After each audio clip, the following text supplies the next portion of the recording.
All of us would rather live someplace where bad things didn't happen. Springtime on the eastern slope of the Cascade Mountains in Washington State. We all know they happen everywhere, but you always wish it wasn't here.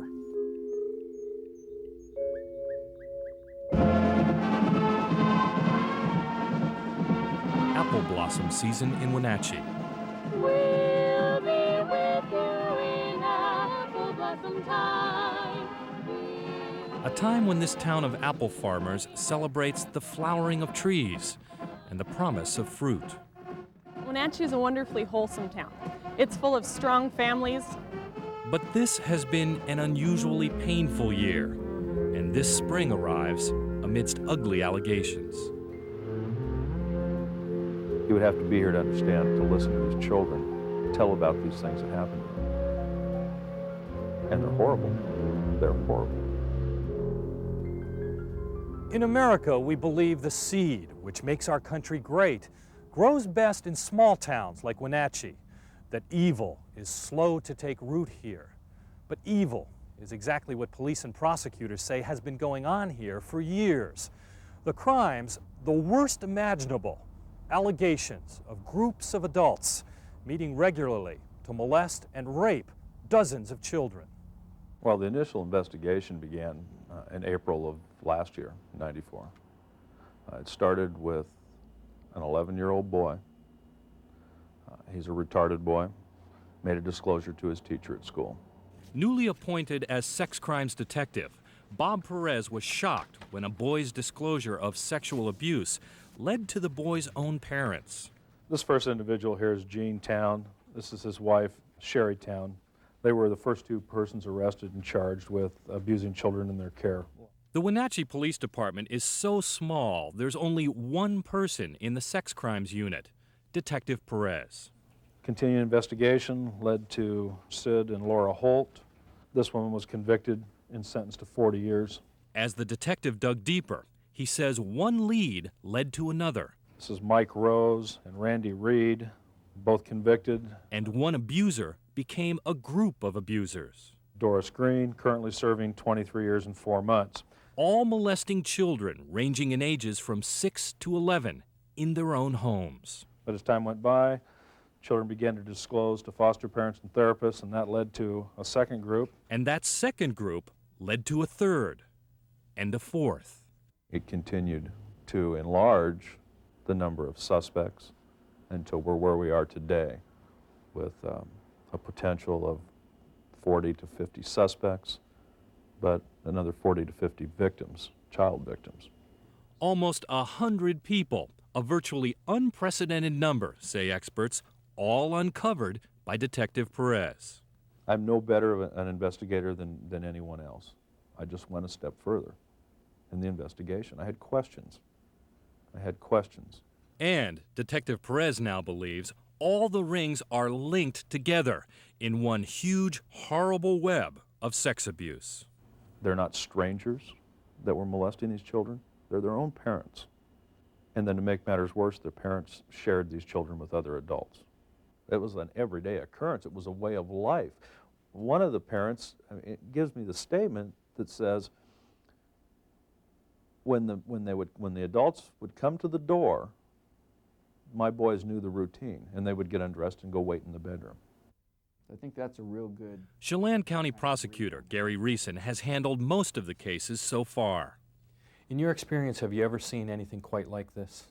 Normally, if you have a situation where you're alleging an incest relationship in a family, it will normally just involve, one family member and a child. But there is nothing normal about this case. Investigators now believe that for years, these extensive sex rings operated on a weekly basis without anyone in town suspecting. Doesn't it seem odd that somebody wouldn't have said something or seen something, or a doctor or a teacher wouldn't have noticed something? In terms of children disclosing sexual abuse, it's not unusual at all for them not to disclose sexual abuse. We know that from many, many, many cases that it happens for years and kids never tell about it for a number of reasons. These children never thought that being sexually abused was really that bad. When you talk to these children, they still don't think of that as a bad thing because it's part of their life. How many girls you figure you foster parented? Probably about 350. 350 girls. 3 bunk beds in it. For 8 years, Bob Devereaux ran a foster home for abused kids. He had a good reputation and an unblemished record. And how many kids at any one time? 14 is the most I've had at one time. All girls? Many very troubled girls. And some of those same girls now allege Bob Devereaux forced them into orgies with dozens of adults every Friday or Saturday night in this room.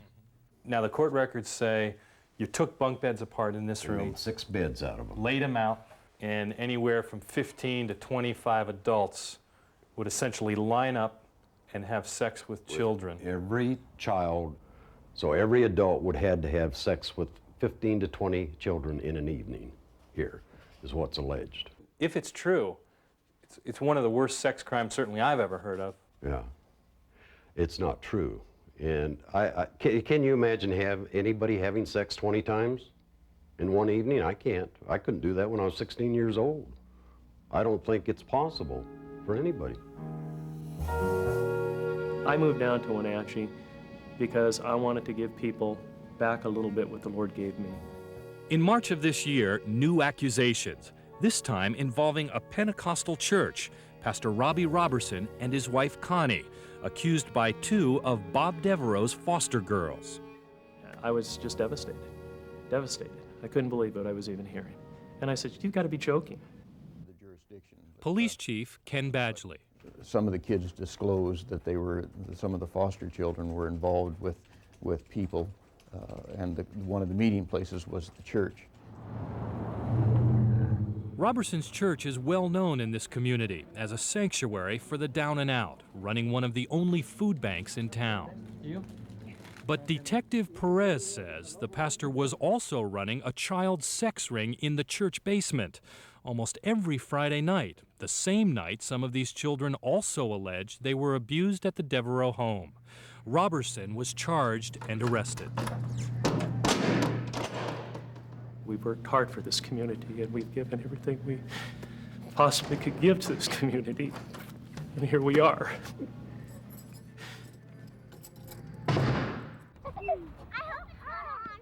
To date, 38 people in Wenatchee have been charged in connection with the sex rings, and it is by no means over yet.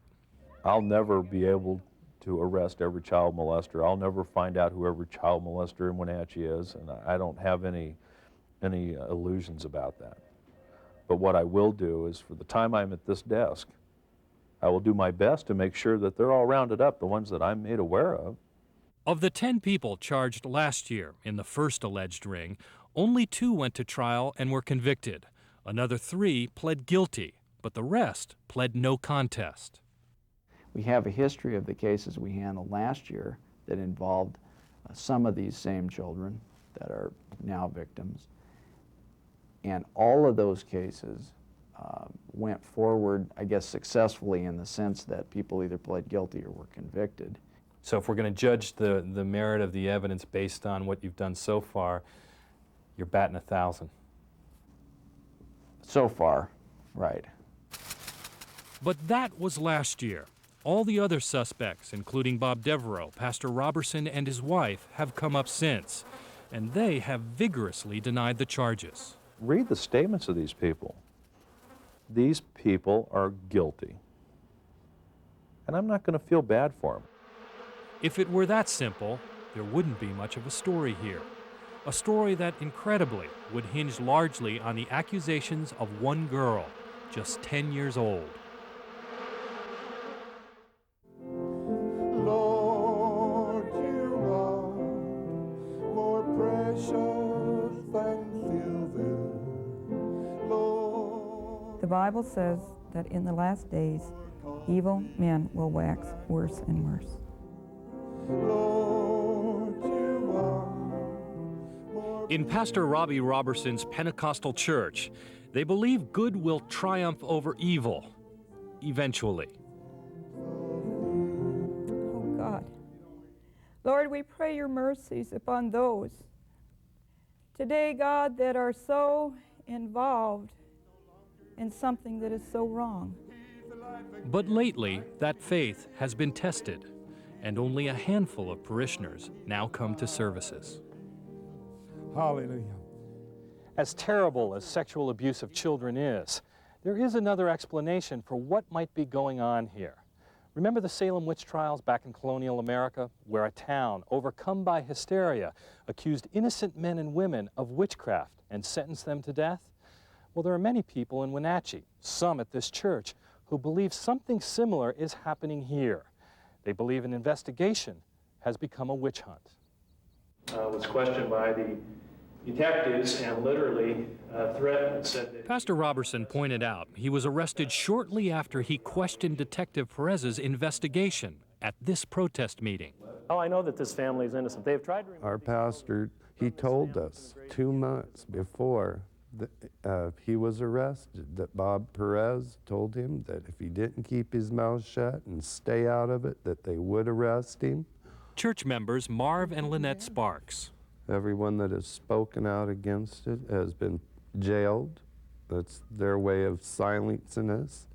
You are the song that I sing. And since Dateline was here, other church members have been arrested, including this woman, Hannah Sims, the Sunday school teacher. Pastor Robertson spoke up in defense of his parishioners, Idella and Harold Everett, who were jailed after they pled no contest to charges of raping their children. Robertson had documents in which the Everett's oldest child says there was no sexual abuse. And Robertson pointed out Idella Everett is retarded. She may have pled no contest, but he believes she didn't understand what that meant. As for Harold, he's illiterate. In fact, prosecutors admit that many of those arrested are, in the prosecution's own words, low functioning. Most pled guilty or no contest, which means most of the accusers, most of the children, had never been cross-examined. And yet these early cases convinced investigators that something larger was happening in Wenatchee. Are you at all concerned that, yes, there are guilty people here, yes, children have been abused, but maybe in the frenzy, innocent people are being charged? Well, we would certainly hope that hasn't happened. I mean, that's every prosecutor's horror, that you would make an accusation that was unsupported by probable cause. But in these cases, the system has a way to sort of check and balance those things. My fear is that I would wrongly accuse someone and they would be convicted. That is my fear. And I live with it every day, and that's what keeps me focused, okay? In this town, you're guilty till you prove yourself innocent. Before his arrest, Bob Devereaux was considered a good foster father. There's a lot of memories in those pictures. Memories of happy kids, scared kids, mad kids. I miss it. In fact, the county relied on Devereaux, knowing he would always take the most difficult girls. Ironically, many were sexual abuse victims, some with a history of false accusations. For years, I've seen the aftermath of what rape does. I'd be the last one in the world to rape a girl, because I know what they go through. I've seen.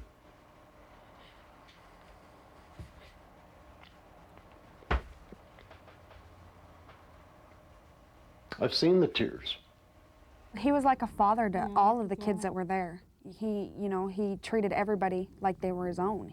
These girls were foster children in the Devereaux home when some of the rapes were alleged to have happened. They say the house was always open, that there was never a time when Devereaux was alone with any girls. Because we know that none of this happened at Bob's house. We lived there. Yeah.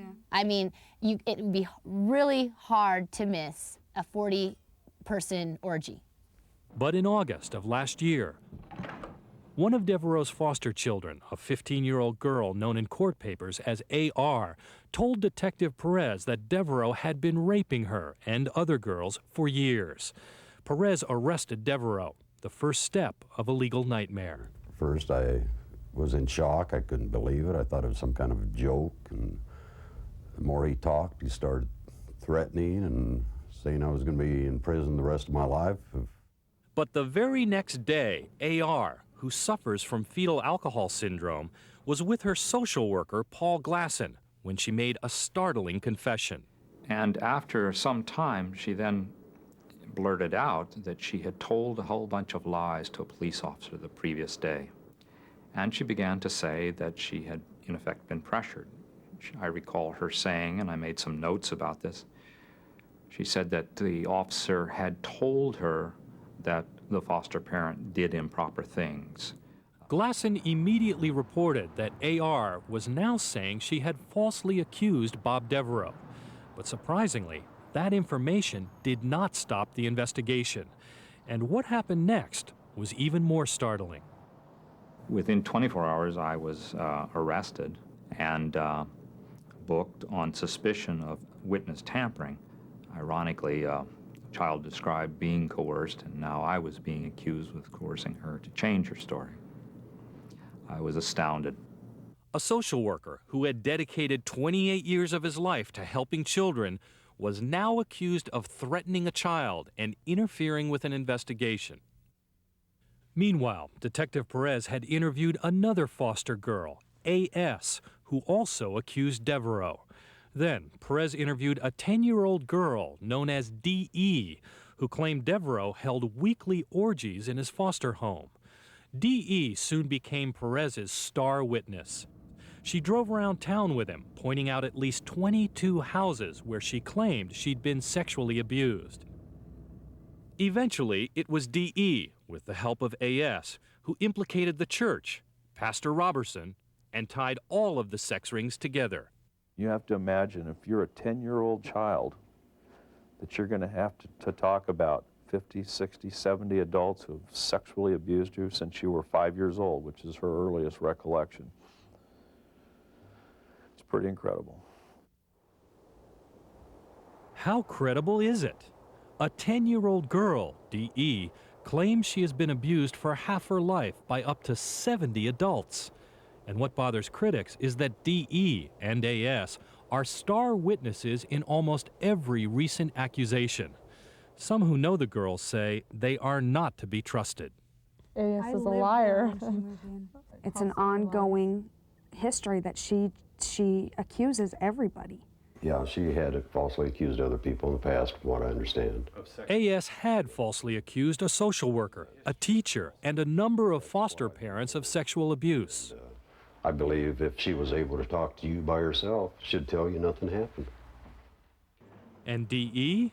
D.E. was raped at a very young age in an unrelated case. But this brings up a new question. By D.E.'s count, she's been sexually attacked hundreds of times. Wouldn't she have suffered severe and obvious physical damage? Well, I don't know how, unless, I'm not a physician, but I don't know how you discern whether a child's been molested more than once. Physical evidence won't prove all the new allegations. Of course not. Prosecutors say it will come down to the child's word against the accused. But are they her words, or was someone putting those words in her mouth?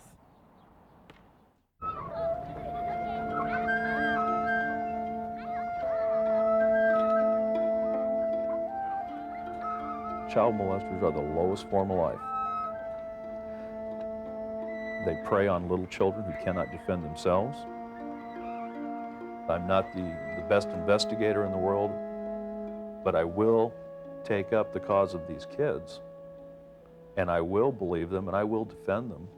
For all his passion, Detective Perez has become a target of criticism. It's the devil is just taken over. And the only sex ring is in that man's head. I mean... Critics of Perez's investigation wonder why. If so many adults were raping so many children for so many years, why weren't there any accusations until just last year, when Detective Perez took over as sexual abuse investigator? And why did the detective's star witness, D.E., wait so long to begin accusing so many people? Her accusations only began last year when she moved in with a new foster family with a foster father who might surprise you. When our foster child began to disclose what had happened to her in her home, it was a real shock. It was a real shock. That's right. D.E., the star witness in the Wenatchee sex ring investigation, began her accusations only after she moved in with Detective Bob Perez, the lead investigator. Well, let's separate it out, okay? First, from 8 to 4, usually, I'm an investigator for the police department. And from 4 o'clock on, I am just a private citizen in my home. And I'm a parent, and I'm a foster parent. But it's not that simple. Most of D.E.'s accusations originated during interviews with the detective, not in the police station, but each night in their home, alone.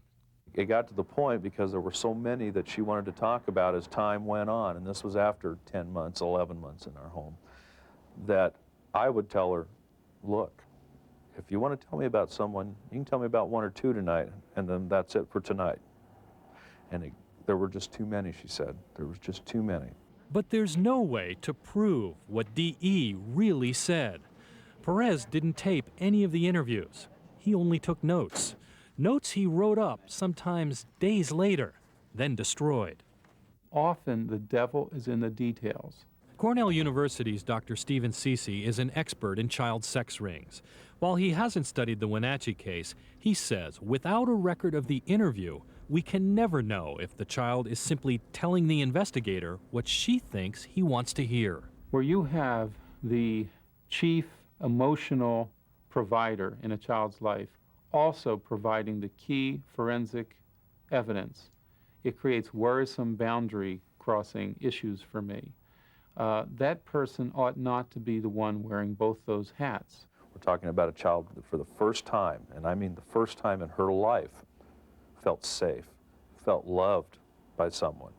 And if every single one of these cases that are tied to her testimony go down the drain tomorrow, so be it.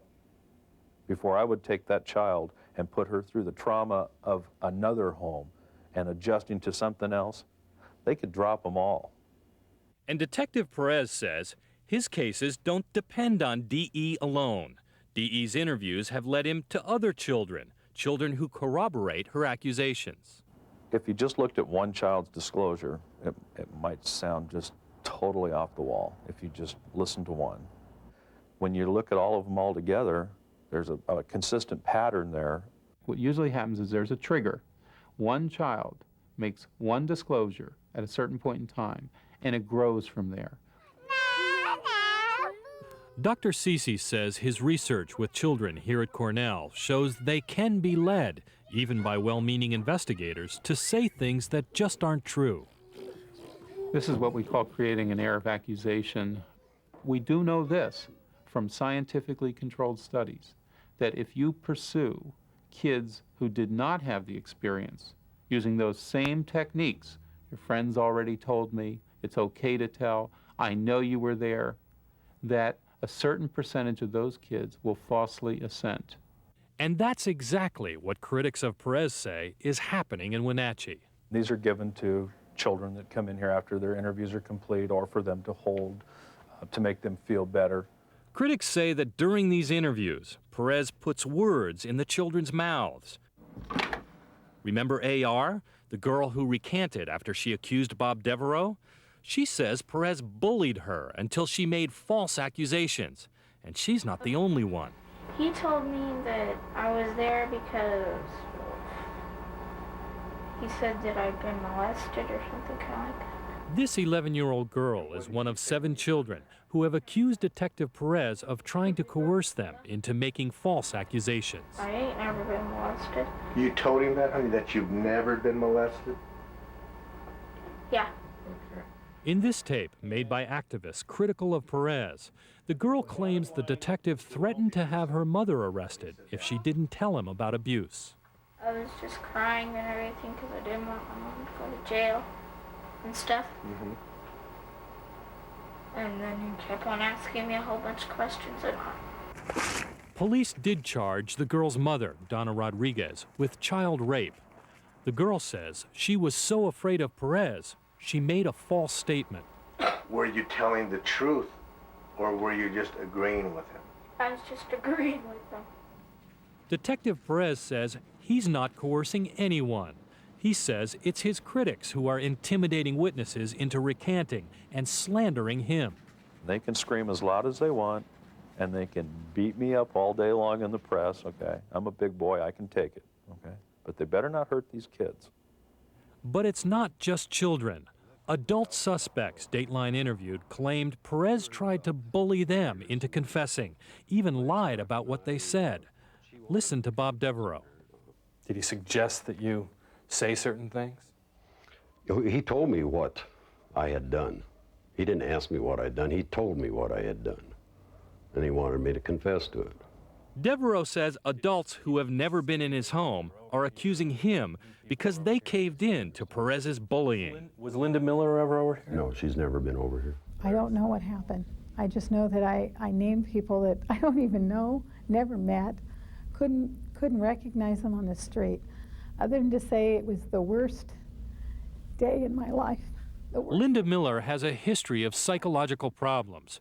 She did confess to raping children, but she says Perez told her what to say. Every time I said something, he called me a liar and says, I know when you're telling me the truth because I already know the truth, and anything you have to say is irrelevant, and you will tell me the truth or you will never ever see your children and you'll rot in prison. The very next day, she took back her confession, but it has still been introduced in several trials. I'm sorry that people are being falsely accused based on a statement that I should never have signed, because it's a pack of lies and it's vicious and it's horrible to be accused. Linda Miller herself was recently convicted of child molestation. There is evidence that Detective Perez has a history of bullying people. In a 1989 performance evaluation obtained by Dateline, his own supervisors criticized Perez, saying he, quote, likes confrontation and likes having power over people, is developing a reputation of being a hothead in the community, appears to pick out people and target them. The report did say he was generally a good cop with tremendous potential, and coworkers say his recent evaluations have improved. You'd have to believe, again, that I, on my own, am running crazy through the streets just arresting people at random because I have nothing better to do. If you can believe that, then let's let them all go. Okay? Or you can believe a 5, 6-year-old, 7-year-old child that will sit here at my desk and clutch a stuffed animal and tell you in graphic detail what happened to them.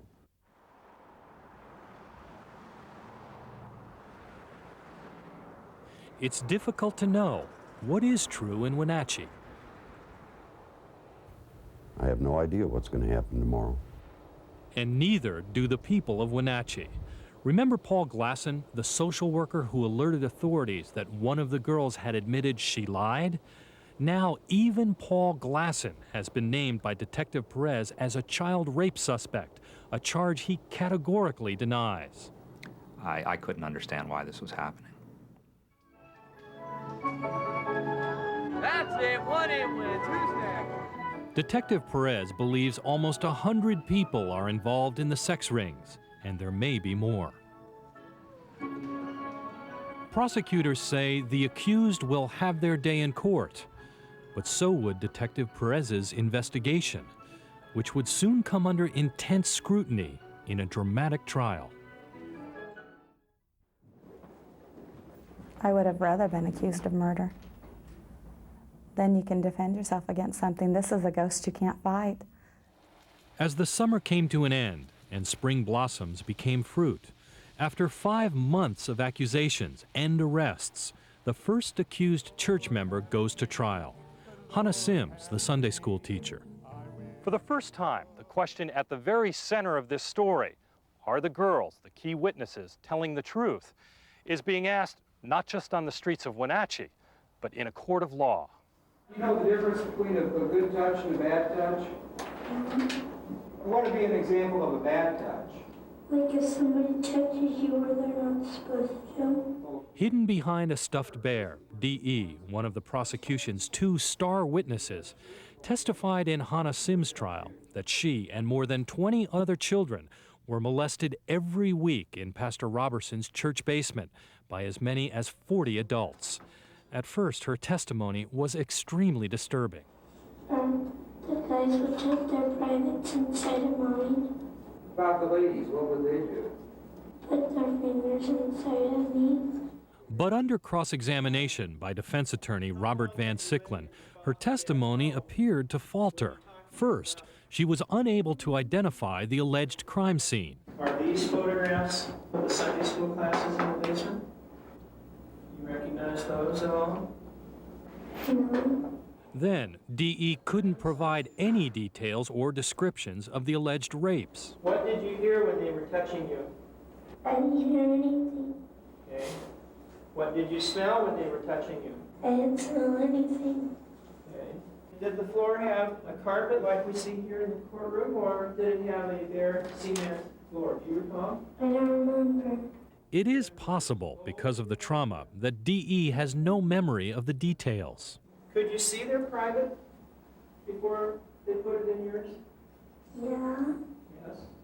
While D.E. does claim to remember being raped hundreds of times, the defense pointed out that she was unable to describe what would seem to be the most obvious detail: what a man's sex organ looks like. Okay. Can you describe what it looked like? No, because I don't remember what it looks like. These jurors say that when the trial started, they assumed the prosecution had solid evidence to justify bringing such serious charges. I was shocked that there was no evidence. There just wasn't any evidence other than the testimony of the children. There wasn't any kind of hard evidence. And you found yourself thinking, and that's all? And that's it. That was it. Yeah, I was shocked. And jurors noticed something else. On the stand, D.E. sounded innocent and scared. But when she wasn't testifying, she appeared just the opposite, laughing and chatting with social workers in court.